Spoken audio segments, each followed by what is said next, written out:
Des marteaux ou des troncs d'arbres, porter des tonneaux, tirer des cordes, il n'y a pas à dire, les Écossais savent s'amuser. De plus en plus, leurs fameux Highland Games, ces jeux de force et d'adresse, s'exportent.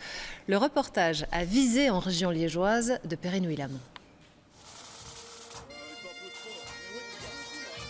Des mollets fermes, des kilts et des bras musclés, et s'il y a bien quelques pom-pom girls qui poussent la chansonnette, ne parlez pas ici de jeux de fillettes.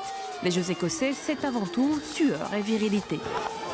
Alors ça donne combien ça, monsieur? Ça fait 6,40 m qu'il a jeté.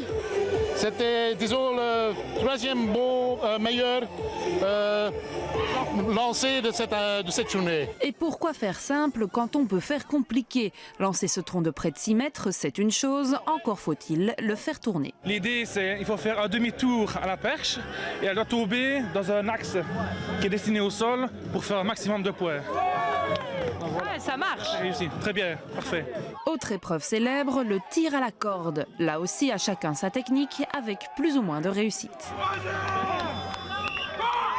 Et lorsque les visages semblent détendus, détrompez-vous, la douleur n'est pas loin. On ne voit pas de grimace, ça se passe bien? Non, c'est très dur, c'est très dur. Je fais ça faux semblant. Oui. Je reste quelques secondes et puis je lâche.